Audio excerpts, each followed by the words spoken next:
focus on hitting your goals in every area of your business. Remember, the universe rewards the bold.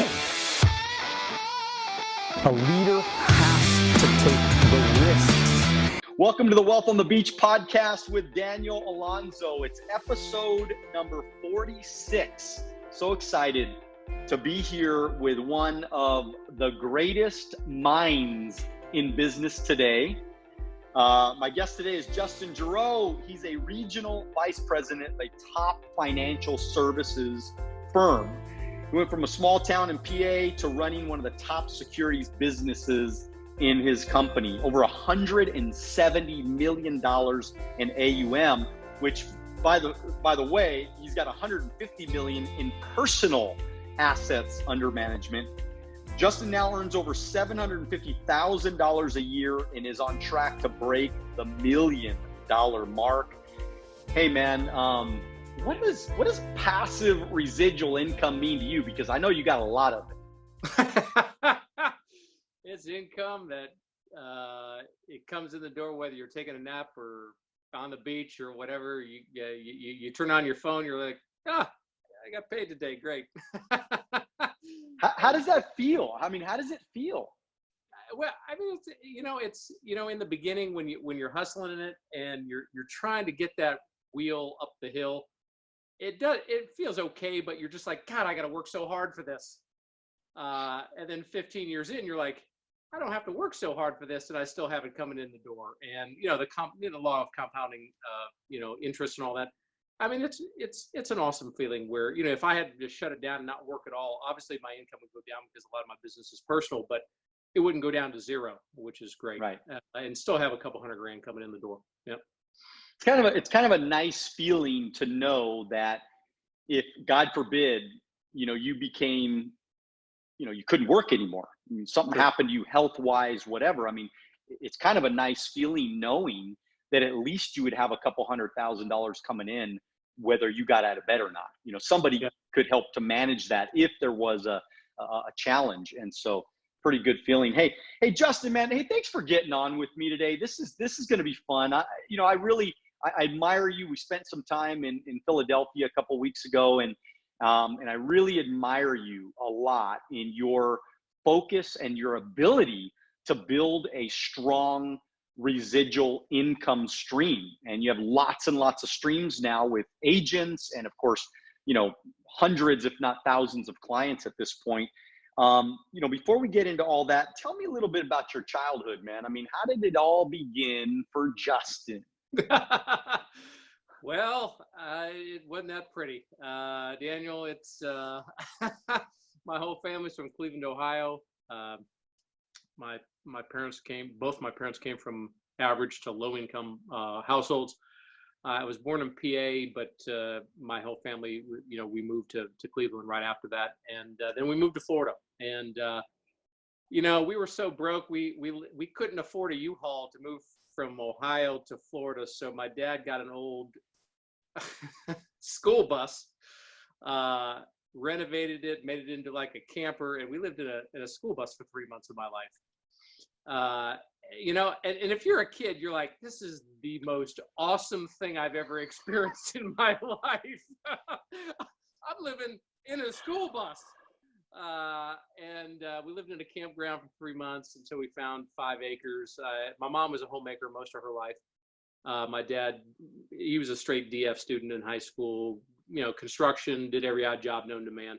He was driving bulldozers to putting in electrical grids at sand mines to milking cows, used car sales.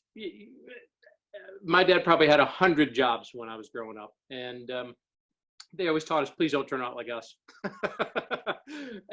My whole life, they said, please, please, please, financially don't turn out like us. Go to college, get good grades, don't, do the deal like, society tells you to do.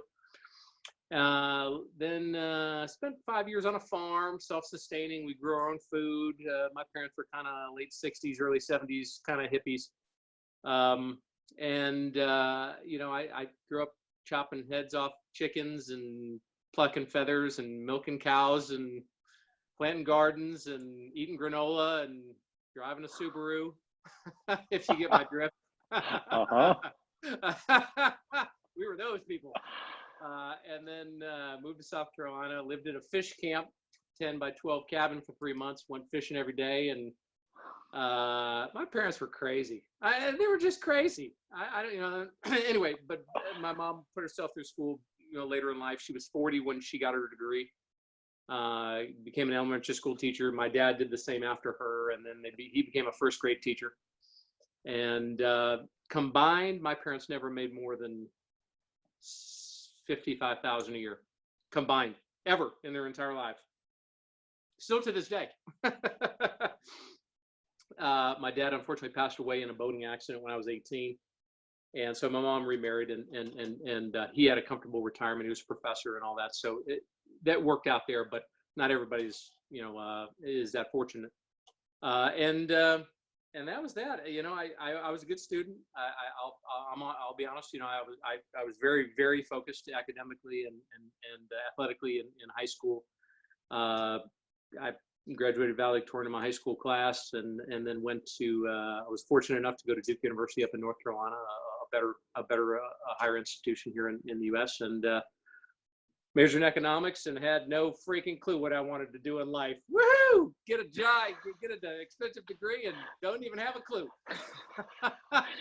So let's step back for a second, man. I mean, a school bus. You lived in a school bus, Justin. I mean, is that just the wildest thing?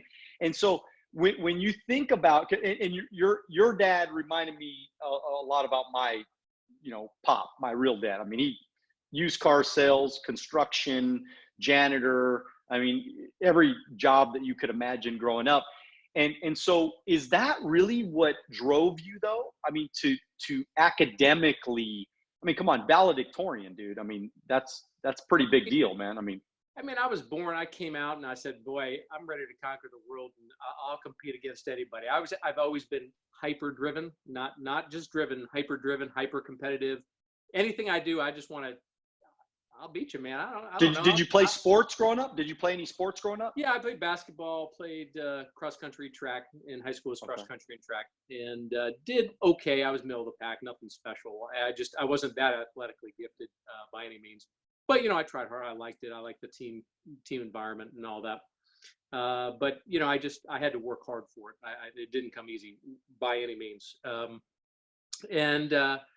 And yeah, when I got to college, it was a struggle too, because I was around a lot of folks whose parents had a ton more money than my parents had, and couldn't relate. They're showing up, freshman year in $100,000 sports cars and stuff, and we couldn't even afford a car to go to college. I had no car all 4 years, not a car, 4 years of college, and I met my wife after freshman year. She was a foreign nanny. My wife's from Germany, and she grew up in East Germany, behind the wall. So she is Eastern German, and she grew up under communist rule. And her dream was to come to the U.S. one day. And we met at a little pub in Washington, D.C. One night, and I said, "That's the girl for me right there." She's got a foreign accent, man. That's hot. You were sold day one, man. You're like, I don't even know what she just said, but it sounds freaking awesome. It sounded awesome. Yeah. Blonde hair, blue eyed. I was like, hey, man, I like that. And so then. She's from a small place. Her parents were both school teachers as well, and we met, and we kind of knew we were going to be together for a long time. And I interviewed with Dell Computer my senior year at college, but just because I didn't really know what else to do, my wife and I were that close to traveling around the world for a year and just kind of figuring it out. Like a lot of young couples do. Like, let's just go travel for 5 years and see where it takes us. And we were that close. We were looking up tickets. We were about to press the enter button to book tickets around the world, and it just didn't happen. I mean, I got hired in Dell, inside sales, computers, just whatever, and they trained me 3-week training course. Hey, man, go for it. Hope it works out. They recruited. At the time, they were recruiting 150 people a week. A week, about around 700 a month, and after 3 months, only 9 or 10 would stick. So is Dell Computer, are you saying that Dell Computer is kind of like a pyramid? Is that what you're saying? That's a good question, Daniel. Okay. It sounds like it, doesn't it? There's a CEO who makes all the money, and everybody, there's a lot more managers and workers underneath. So kind of got Yeah, a pyramid maybe. shape to it. Maybe. So, hey, tell me this, Justin, because obviously you're an academic, man. I'm not, okay? And so the question that I always have for really anybody, I mean, most people that come onto my podcast, is I ask them, like, is college as relevant today as it was in the past? I mean, do we need college to become successful? Absolutely not. That's a daily conversation in our house and a daily conversation with a lot of people. I am a firm, and after seeing my wife, who comes from a country where college is not, that promoted, it's socialized there. Anybody can go, and it's because it's already paid for. But in Germany, they have a very strong economy. Only 80 million people, and up until 10 years ago, they were the second largest economy in the world, with only 80 million people, mainly landlocked. Pretty impressive. About a quarter of the size of the United States. And the reason why that is because they utilize people's talents. Meaning, hey, at around 10th grade, they start weeding out people. They start say, hey, your son is really not the academic, but boy, he loves cars. Man, why don't we get him into an apprenticeship program to work on cars? And, because there's a lot of Porsches, Mercedes, and BMWs that need work on it, and they make good money. Or your daughter's athletic. Why don't we get her into a program to compete for us in the Olympics one day? Or, and we a lot of Katrina's friends in Germany don't have college degrees, and they're very successful. I think here in the U.S. it's simply big business. The government and colleges have turned it into big business, and they've kind of promoted it as, hey, if you don't go to college, you're going to be a nobody. And some of the wealthiest dudes I know in my little podunk town have never gone to college, and they're making couple $100,000 to $1 million fixing cars, raising cattle, picking oranges. They run businesses, and they don't teach you that. I know a lot of folks now that they sent their kids to college. They've taken out $100,000 of student loans, and their kids got a philosophy degree sitting on the couch, waiting for a philosopher's job somewhere. What is a philosopher's job? I don't know. Teaching other no, I know what it is. It's teaching other people how to get a philosopher's degree. That's the job of a philosopher. Or medieval studies. That's great and all, but where are you going to utilize that in the real world? I mean, come on. Anyway, well, we do have a dinner theater place over here in California. It's called Medieval Times. Maybe they can work at medieval That's times. Right. So, hey, that topic I could spend all day on, and I think we really need to instill a lot more skills in our younger folks, and have them pursue their inner passions and desires rather than major in some whatever school to get a piece of paper. Look, man, your father passed away in a boating accident. Is that right? Yeah, I went fishing one day, didn't come home.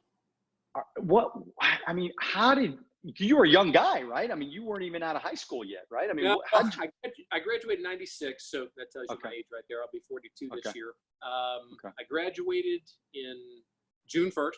I remember vividly, June 1st, 96, and he passed away July 29th of that year.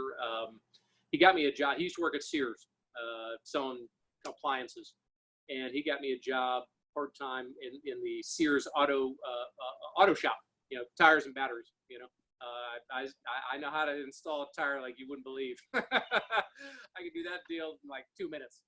And I remember vividly, I was working that day, a huge storm rolled in. It was purple. It was so dark outside, and got off at around 5 or 6, came home just like normal.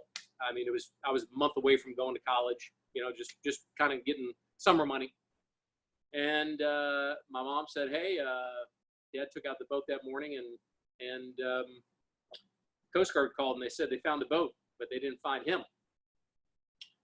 And the boat had some trouble and whatever else. So we're like, hey, maybe you just kind of ride in with somebody else and left the boat and, you know, whatever, just kind of a common thing. And then we hadn't heard, didn't hear. And then we found out officially on the local news program, which was not a good thing, obviously, because you'd want to know from the police officers first before you found out from the local news. And he got caught up in the storm and the boat hit a piling and it passed away. So it was one of those things where it was, we hadn't had one family member die, and I have a large family. When I was growing up, nobody died. I have like 25 cousins. Crazy. Nobody died. And then he passed, and it was a shocker. I mean, my mom was devastated. I mean, she had no clue what to do. They were married 25 years, and that was the only person she ever dated in her life. It was my dad.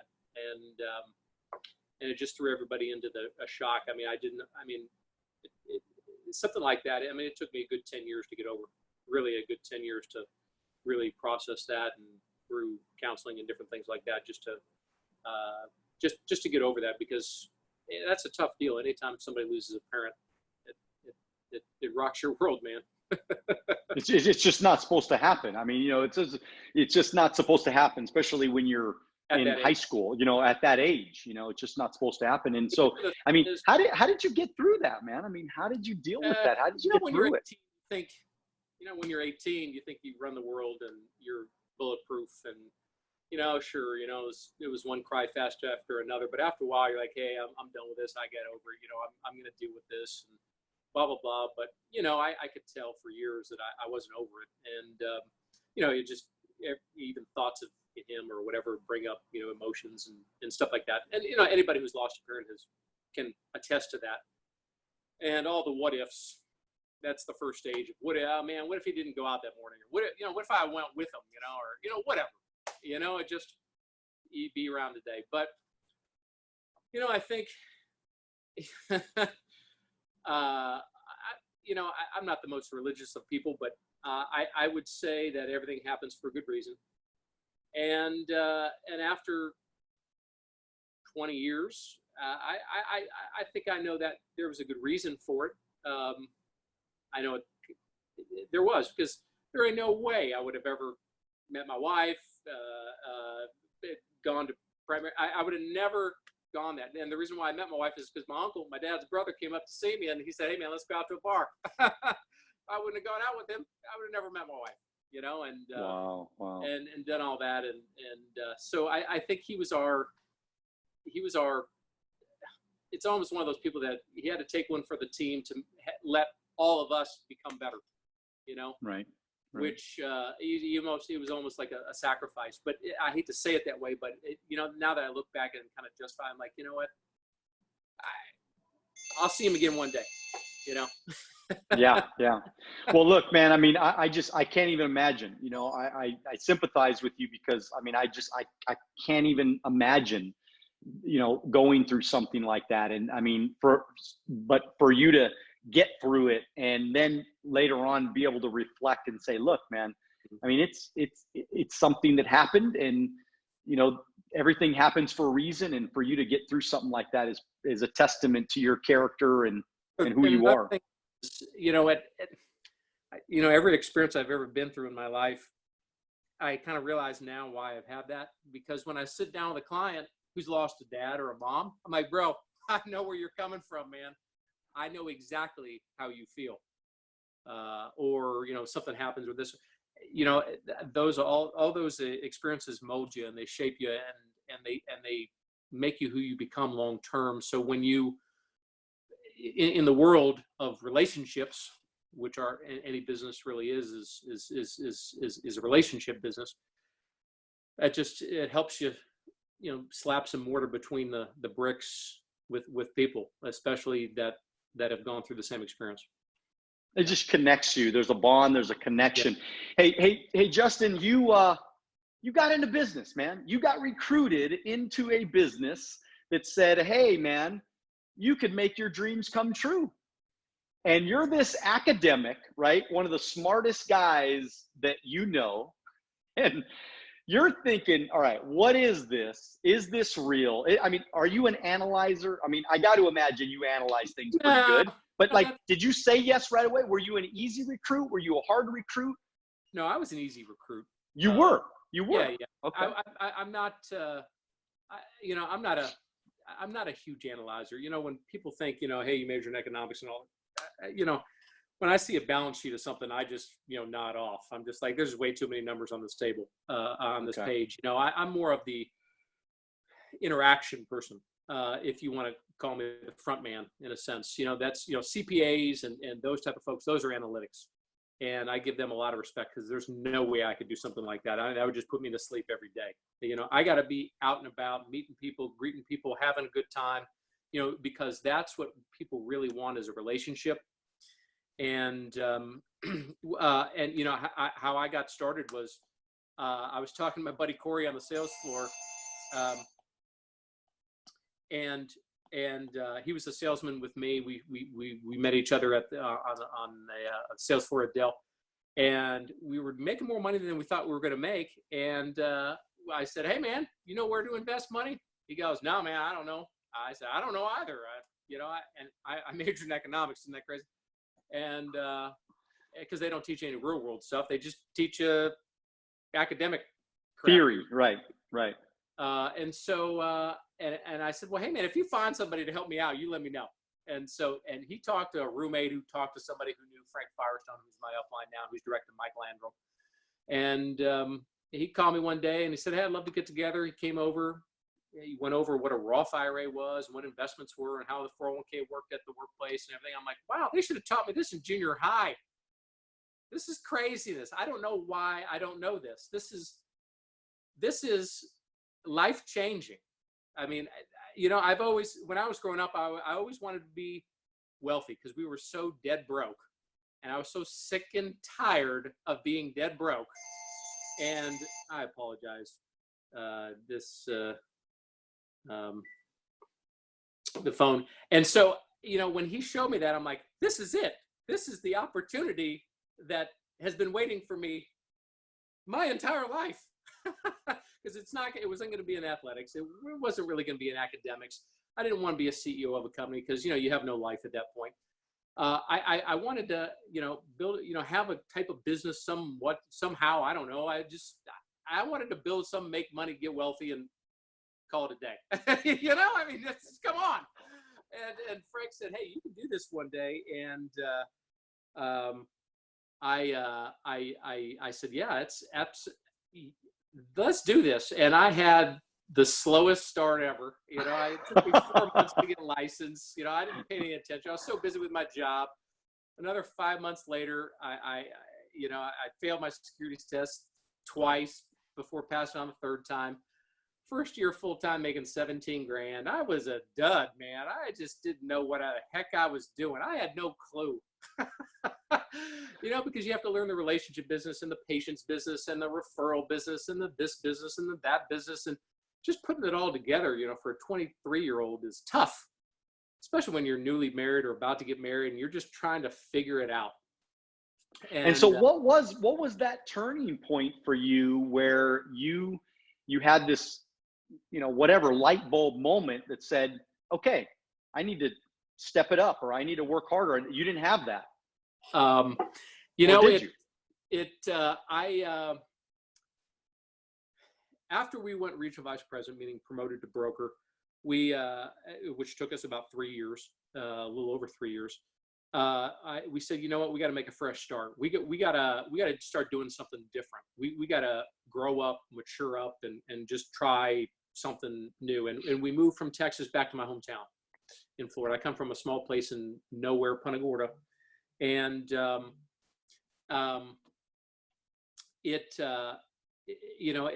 when we got back there, you know, I was listening to a couple of tapes by Art Williams, and it really sunk in. I said, you know what, I want to build it just like he did. You know, I haven't done that yet. I haven't done what it's really taken to really build this thing huge.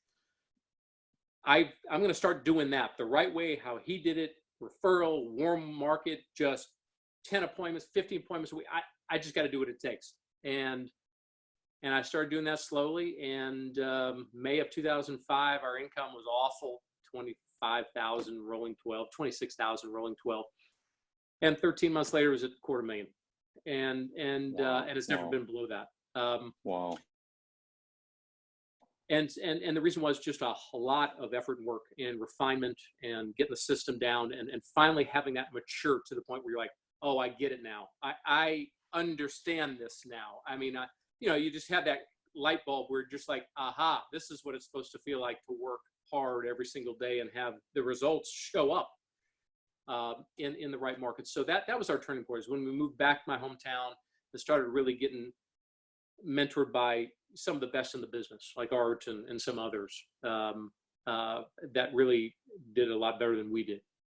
So would you say, if you were to, if somebody's newly licensed or newly securities licensed or whatever, I mean, what are a couple of things that you would recommend for them to do, like right now? Like, because we got a lot of people listening right now. What do they got to do? The only goal I had for myself for 5 years, because so many people say, oh, I got to have 18 goals written down. And the only goal I had based on Frank Dillon, $1 Million Earner in Primerica, is 2 appointments a day. 2 appointments a day in the right market will 5 days a week, 10 appointments a week. I don't need to say any more. If you do that in the right market, that will solve your recruiting problems. It will solve your life problems, your securities problems. Every problem you've got in this business, it's solved by setting 2 appointments in the right market per day, every day, Monday through Friday. And so you go to your office. So what's your day like? I mean, give me an average day of Justin.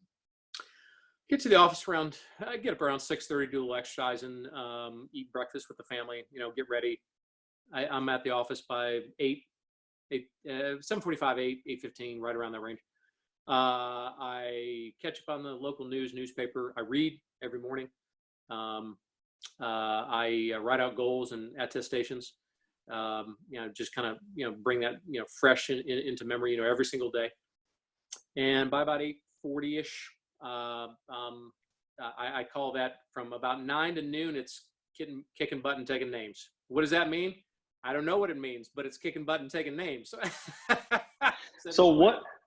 It's basically appointments. I mean, you're just on the phone. You're following up with people. You're calling referrals. You're prospecting. You're doing anything you can do to try to get those 2 appointments a day, basically, right? Correct. And then noon to 1, lunch, either with family or an appointment or whatever. 1 to 4, same as 9 to noon. And then 4 to 6, go home. My biggest mistake back in the day was not carving out that time from 4 to 6 to go home and reconnect with the family and doing all that and just relaxing, because that just leads to burnout if you don't. You're just like, I need a break, man. Because if you're hitting it hard 3 hours in the morning, 3 hours in the afternoon, you need a break. You want a break, And then 6 to 9, 6 to 8, appointments. Or if you don't have appointments, don't go home. You go back to the office and you have another session of kicking bucket and taking names and setting appointments and calling referrals and doing whatever it takes to set 2 appointments in a day. That's it. That's Monday through Thursday. How did you become so proficient at securities? I mean, what inspired you? Because come on, I mean, most people do not have, most people that have been in the business, you've only been in the business like what, 17, 18 years or something like that. I mean, most people don't have $170 million in assets under management. I mean, that's a very large number. What got you so good at the securities business? I wouldn't say I'm the foremost expert in securities. I don't, I'm not. You're pretty damn close, Justin. Well, you're pretty damn close, man. Don't be modest here, man. You're pretty damn good. We're all right, But no, it's like anything. Whatever you focus on grows, happens. You get better at.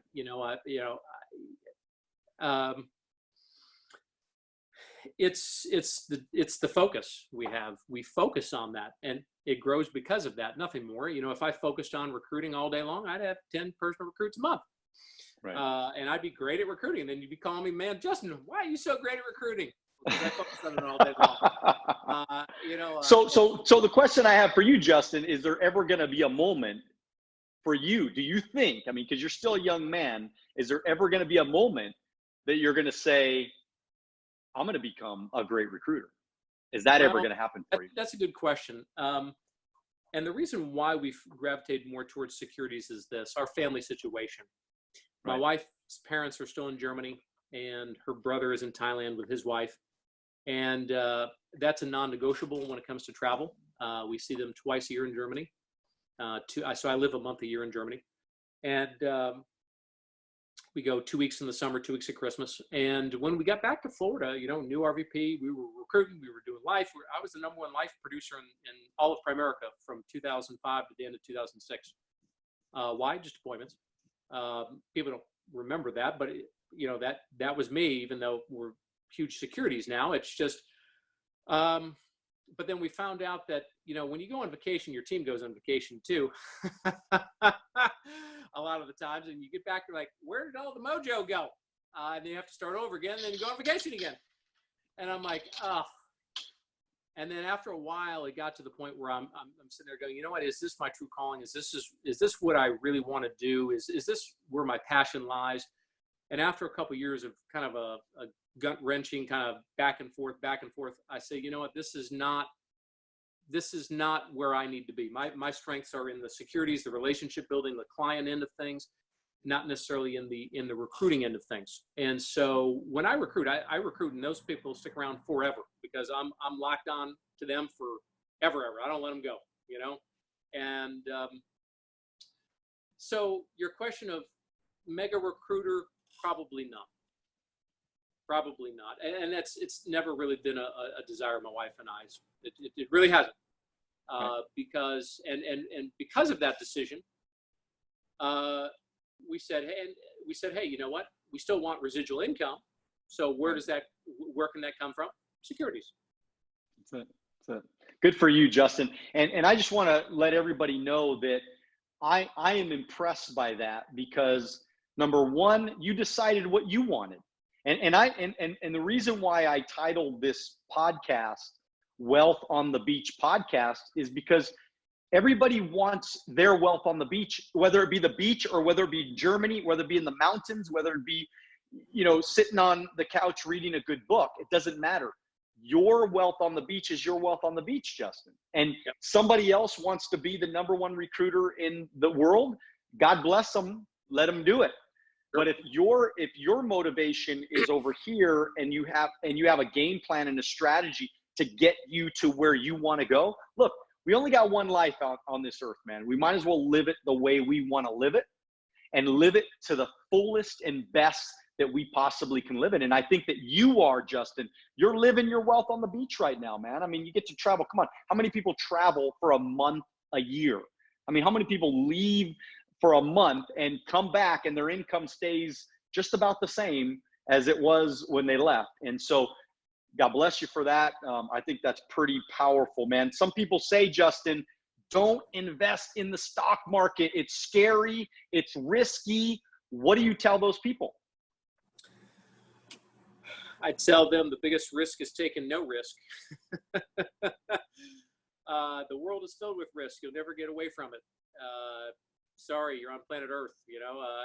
People say, "Oh, I don't fly an airplane. Way too risky."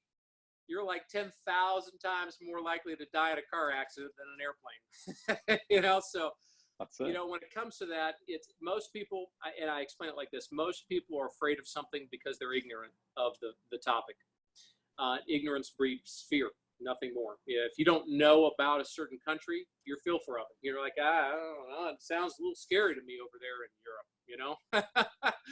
They're just like us, by the way, over here. Right. And if you don't know anything, so it all boils down to lack of education, lack of knowledge.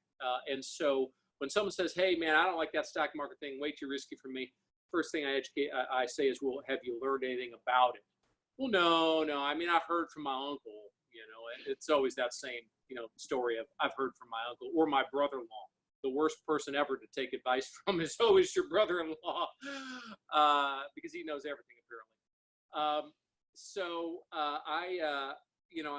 We take a very good educational approach, and our business is all about trust. If the person, they could know everything about investments, but if they don't trust you, they're not going to do anything with you. So my whole philosophy is create a solid relationship with this human being, get them to like and trust me. And then through that like and trust, I explain how it really works. Maybe we start off slow and then ease them into it over years. But I also explain, hey, what do you think the bank does with your money? Do you like getting used? One of my favorite lines ever is, no one likes to get used. And the bank is in the business of using people who don't know what to do with their money, and they use your money to make a lot of money for themselves. So I kind of point out all the obvious things out there, but also tie in a lot of education so they feel comfortable, they feel more knowledgeable, and once they feel more knowledgeable, that fear kind of melts away, and then they feel more apt to invest. Is there a common objection that you get, or is there ever really a common theme of why people are afraid of investing money for the long run? Probably the most common theme is that they've never done it before. Okay. They just have never, they're fearful of the roller coaster because they've never been on a roller coaster, and they look at it and, well, it looks scary to me, and I always say, guys, look, hey, my philosophy with the stock market in general is this. There's two things, my personal strong opinion why the stock market always goes up long term: human greed and pricing. And I have full faith in human greed because it's never gotten any less. And most people say, yep, I'm a firm believer in human greed too. Yeah, absolutely. And then pricing, I said, Joe and Mary, has anything in your lifetime gotten any cheaper? No, Justin, not at all. Well, greed and pricing is one of the main components in the stock market. So that's why I know long term the market will go up. And I say, hey guys, look, market goes up. It's like going upstairs with a yo-yo. You're going up, it's just not a smooth line up. Right. Right. And they get it after a while. They're like, Justin, I get that. It makes sense to me. Well, let's start off with something. Okay. That's it. And but after we break down the barrier and get them to like and trust, 95% of the time they're like, Justin, whatever you think, we trust you, man. And that's the common phrase is we trust you. And that's the number one phrase you should hear if you're in the investment business, you're in the doctor business, you're in the CPA business, you're in the real estate business. Hey man, we like you, we trust you. Do what you need to do. Good stuff. Good stuff. Referrals, man. Big part of your strategy is referrals. Yes. Can you give us any tips on how to get more referrals from clients? Yes, and that's the one thing Hector Lamarck and Bob Safford always kind of drilled. Hector is a master at drill rehearse. Just getting better at the key parts of our business.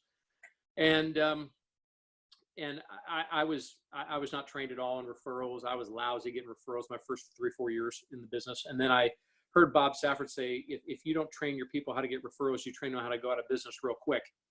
I'm like, that makes too much sense to me. So I said, I gotta tap into other people's referrals. I gotta know other people that these people know. I want to get to handle their money too, because every person knows a couple hundred people. I mean, I'm good at what I do. I want them to know. I want them to spread the word. So whatever you focus on grows. So what I started to implement, very simple, very easy, is at the end, I do always a 2-appointment approach with every client. First visit, F&A, take down, carry back, second visit, close business, like we were trained back in the day about 20 years ago. And I've never changed that philosophy. But I instituted when I got back to Florida, the last 5 minutes of every appointment is just strictly talking about referrals, telling the client how to talk to another person to get a referral, asking their permission, overcoming objections they might have about giving me referrals, like, hey, you got to name a number, or hey, you're going to pound them every night on the phone. No, I'm not. I'm only going to call them one time. You have my word. I'm never going to ruin the relationship between you and that person. I'm not in that business. That would be stupid of me to do that in terms of butchering the relationship with you and them. And so then you never give me another referral ever again. I mean, that's dumb. So the last 5 minutes of every appointment, I'm really having a honest, straightforward, I need 10 referrals. I always get 10 referral type deal. And this is why I do all this work for you. What you do for me, I can't charge any money, but hey, referrals, that's how I do business. I don't cold call, door knock, or telemarket. I need to know other people that you know that need the exact same things that I just showed you. And so after explaining how they should talk to another person at the church, their home, their workplace, etc., kind of what they say, and it's not real complicated, and all that, and I really hammer it home. That's the last thing they remember. So when I come back the second visit, they got that form right on the edge of the table, and they can't wait to go over it because that's all they remember. They don't remember the Rule 72. They don't remember, life. They're nothing. They're like, Justin, we did our homework. Here we go. Oh my God, we got 10. And, Mary wants to talk to you. She said, oh man, she can't wait for you to call. And it's one of those deals. And if you're getting referrals the right way, if that's all they want to talk about is, oh, I did my homework. Here you go. Here's your referrals. They don't even want to talk about what you're coming over to talk to them about. They just want to talk about what they did for you.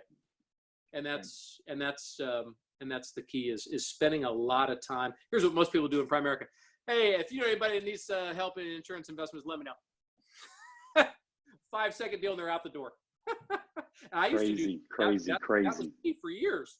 And I was always wondering, why am I not getting any referrals? Because I'm not spending any time on it. I'm not doing what I'm supposed to be doing, cultivating a system of getting those referrals. I'm just last second, hey, if you know anybody, let me know. Whereas now I, do a system, I can predict who's going to give me referrals based on just, their character and their standing in their community and their workplace, et cetera. So it's spending a good amount of time talking about referrals that gets referrals. Justin, man, this is good stuff, man. I really appreciate your time with us today. I'm going to ask you a couple of quick fire questions. If a tree falls in a forest and there's nobody around, does it make a sound? Sure it does. What's the most important thing you can do to improve yourself? Read. If you owned a restaurant, what kind of food would you serve? Tapas. What kind of car did you learn to drive on? Well, you didn't have a car, so. No. I learned high school. I had a car, 86 gold Chevette. I love it. Would you rather have a gift card or an actual gift someone picked out? Gift card. Gift card. All right. Very good, man. Hey, Justin, this has been fun. This is awesome. Hey, look, tell us exactly where you live, because there are people that are listening to this podcast right now and they want to connect with you. They want you to invest their money. They want you to recruit them. They want you to take them under your wing because they think you're such a phenomenal guy like I think you are. And so tell us how to connect, man. How do we get a hold of you? We live in the small town of Punta Gorda, Florida. That's Puntagorda, Florida. That's about 100 miles due south of Tampa, Florida, on the southwest coast of Florida, just below Sarasota, just north of Fort Myers, town of about 15,000 people. So small place. Anybody can always reach out to me via email, just justingerow@gmail.com. Can you spell that? Justin, Justin, Gerow, G as in George, EROW @gmail. Or my cell phone. They can shoot me a text, not a problem, 727-204-1694. Once again, 727-204-1694. Be happy to help. I mentor and help a lot of folks in the company. Just call and, hey, I got a client. What do you recommend? Type deal. Just how can I do this, or how can I overcome this objection? Not a problem. Not as long as it's, every day for, an hour and a half, But I love coaching people. I really love helping other people get better, especially in the securities business, because they come back and they say, "Oh my God, that's phenomenal, man! I helped this client; it was great, and we took them $200,000. Now they're at $600,000." And it's fun. It's just awesome to see that. And if I were to take away some of the biggest, takeaways of this conversation today is, man, you got to get people to trust you. You got to build relationships with people, and man, no doubt about it, you have to figure out a way to get 2 appointments a day. Two appointments a day will change your life forever. Hey, Justin, I want to remind our audience to please share this podcast. Follow Justin on Instagram and Twitter, and make sure that you like and follow all the stuff that he puts out there, and get in contact with him.